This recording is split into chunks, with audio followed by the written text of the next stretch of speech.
Wah.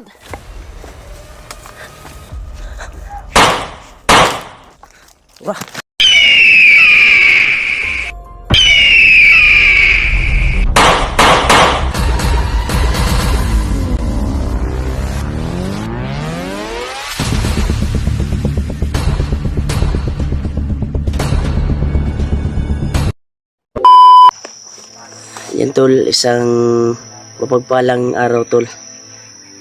Patuloy tayo sa paglalakbay tol. May good news po tol na tumawag po yung pinsan ni Julio kaninang umaga, ng alas 5 ng umaga tol. Yung ama ni Julio ay nakauwi na dahil tumawag yung pinsan ni Julio. Dinig po yung mga panalangin na ligtas po yung ama ni Julio.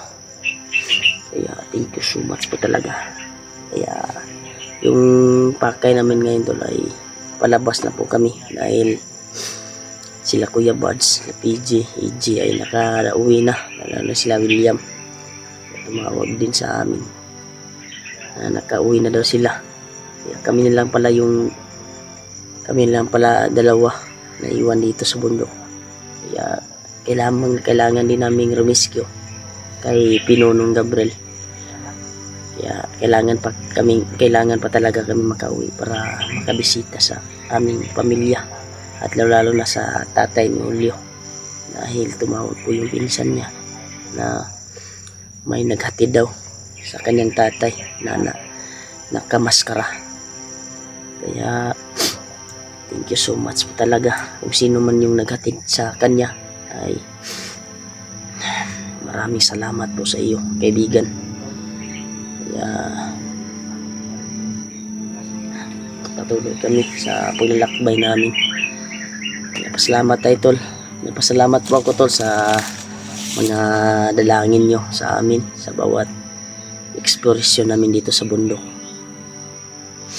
Kaya thank you so much po talaga. Kaya pakay namin ngayon ay lalabas muna kami sa bundok na ito para umuwi dahil namiss ko na din yung pamilya ko. Yung tatay ni Julio sana okay lang siya dahil nakauwi na daw, sabi ng pinsan ni Julio. Thank you so much po talaga. Ligtas yung tatay ni Julio tol. Dahilan yun sa pagdarasal niya tol. Baka nakumbinsi siguro na si Kon. Iwan ko ba kung sino naghatid sa kanya. Basta ang naghatid daw sa kanya tol, yung sabi sa pinsan ni Julio ay nakamaskara daw. Hindi kasi natapos yung usapan nila Julio sa kanyang pinsan kasi mahina yung signal at putol-putol yung mga salita niya tol. Pero klaro naman na yung tatay ni Julio daw ay nakauwi na daw sa bahay nila doon sa boarding house. Baka hinatid siguro sa bahay nila na luma o siya na lang siguro umuwi doon patungo sa boarding house na pinag-upahan nila Julio. Yung sino man yung tumulong sa kanya ay thank you so much po sa iyo, kaibigan. Nagpapasalamat kami sa inyo tol sa dalangin niyo talaga sa bawat exploration namin dito. Thank you so much po talaga. Sa nag-request dyan na kaibigan natin na si Pinono ay pag makalabas kami dito sa bundok na ito ay agad kaming re-rescue sa kanya. Kailangan pa din namin na i-risk namin yung katawan namin kung makalabas kami. Kailangan pa yung pamilya namin na mabanding saglit.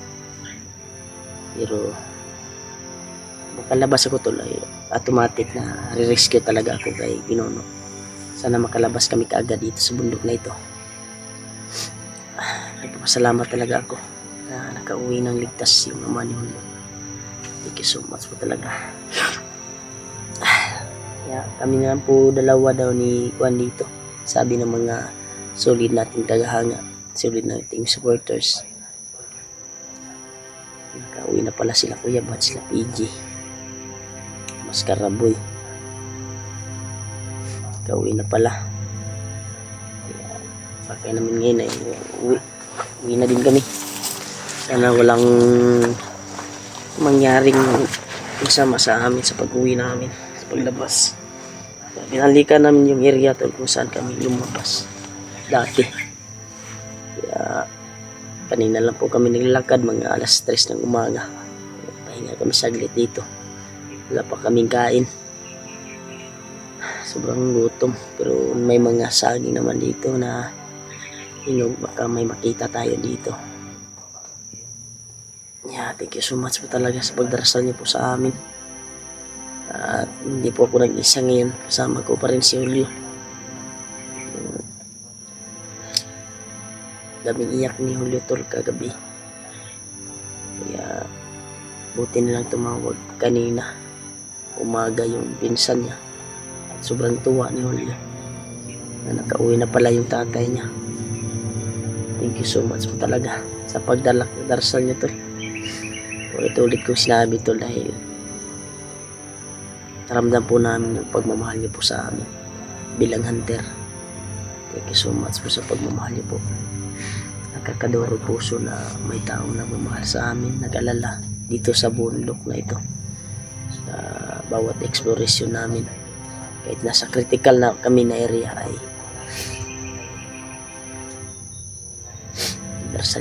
pinagdarasal niyo po kami sa kaligtasan.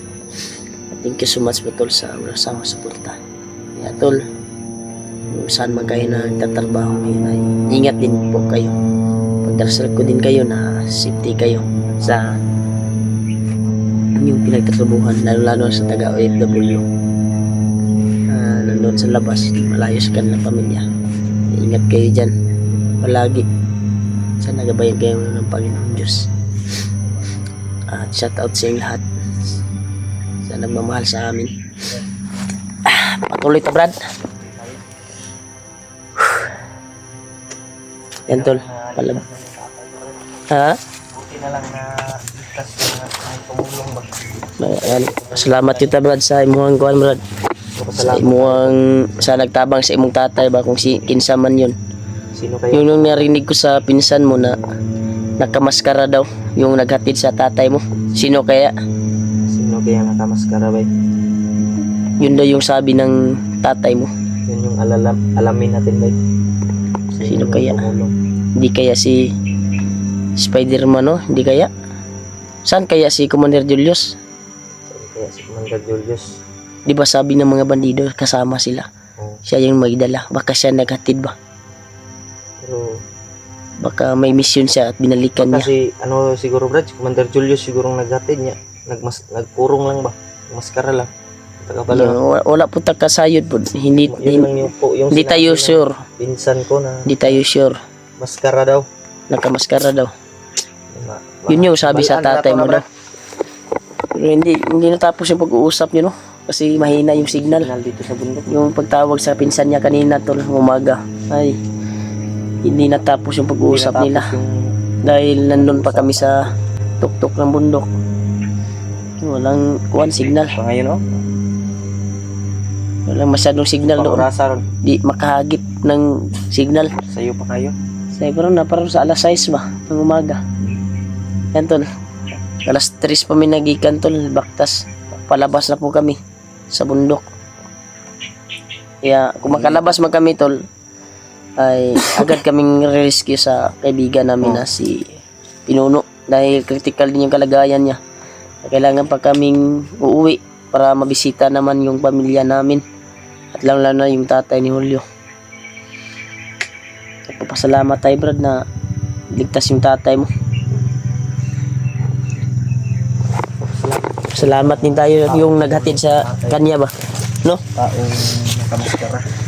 Sino kaya yun? Sino kaya yun Brad?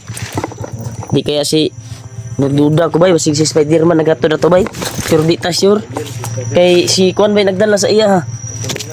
Baka si Commander Julius no? Nagmaskara ra?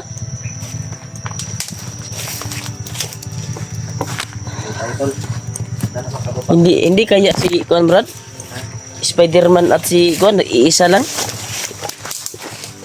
Brad? Yun yung duda ko, Brad ba? Yun yung mga hinala ko, Brad. Dahil nabasa ko sa mga comment ay baka si Spider-Man at si Julius ay isa. Pero hindi tayo sure dahil hindi natin nakikita yung. Pero yung target ng mga Quadron Brad, si Commander Julius yung target dahil target sa mga bandido ba? Sana. Dahil yan Brad, may dinig dito yung mga motor tol. Maghapit naman siguro, Brad. Hapit ata sa pagawas ba? May mga ingay ng motor. Straight to na ni Brad. Doon na lang siguro ni dalan guro. Bigyan punta kumpiyansa, oy. Ha? Bigyan punta kumpiyansa. May basig. Naagya po yung nagkabantay. Mo gamay guro nga dalan diha, giyan nagmotor ba? Kampo na dahil. Hindi na nato na silipon ng kampuhan na. Malangay na ta. Malangin ta Brad, kailangan makababa tayo kaagad. Tama ka baba. Kung totoo ba yung sinabi ng kuan mo, pinsan? Totoo yun, Brad, kasi ano siya nagmamadaling tumawag ba. Buti Baka na- nag-alala din siya sa atin Brad, nakita niya yung video natin. Nag-alala yun. Lahat tayo Brad. So na Brad. Pinsa Brad ha. Lahat Brad. Nasa unahan Brad. Ha? Agya pun dari bay.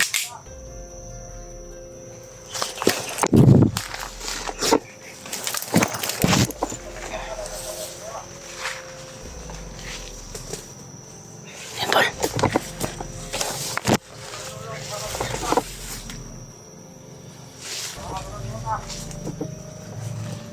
Marami pa rin sila tol.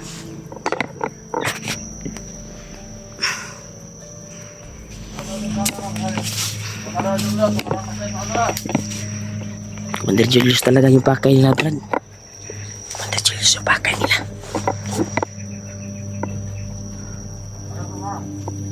Hinahanap nila talaga, Brad. Hinahanap talaga nila si Commander Julius daw. Yun yung kuha nila, Brad. Hindi na daw nagpapakita sa kanila. Gayo ko, Brad, si taong tumulong sa tatay ko para si Baka nagkumbinsi sa tatay mo, Brad. Commander Julius dito. Baka nagkumbinsi ba? Kasi hindi pa sure yan. Sino talaga yung tumulong? Wala, Brad.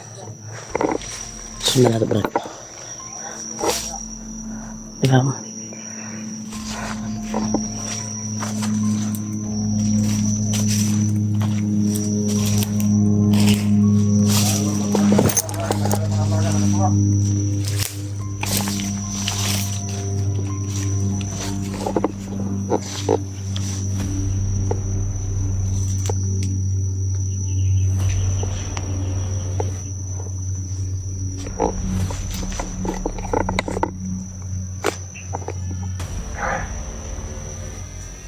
Nangihi, tol.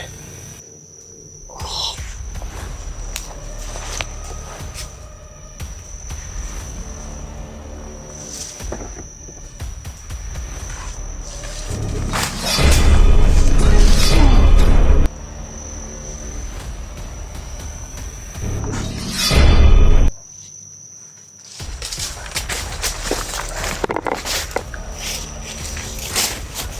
Uy! Lagay!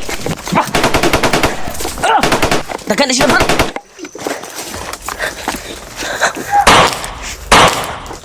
Wah.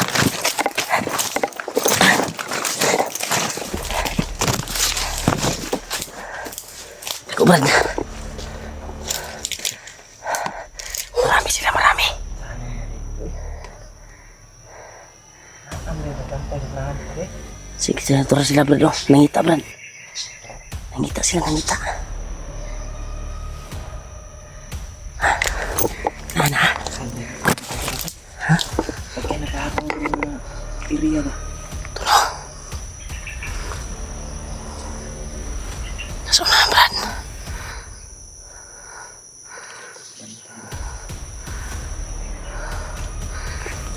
Dito sila patulong, Brad. Dito sila. Dito, hapaan na to, Brad. Hapaan na to.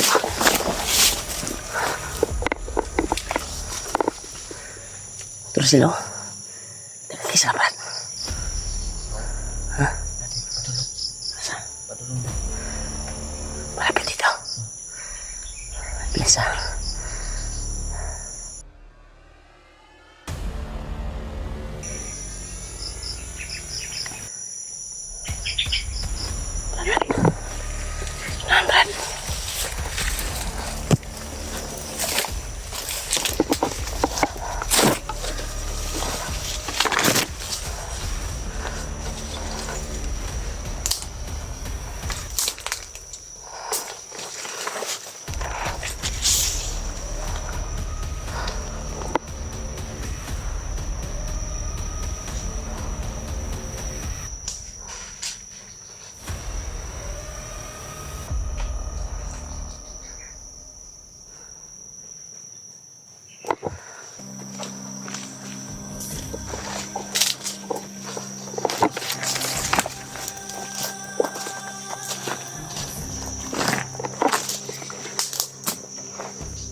Ginamitan ng orasyon ni Julio, tol.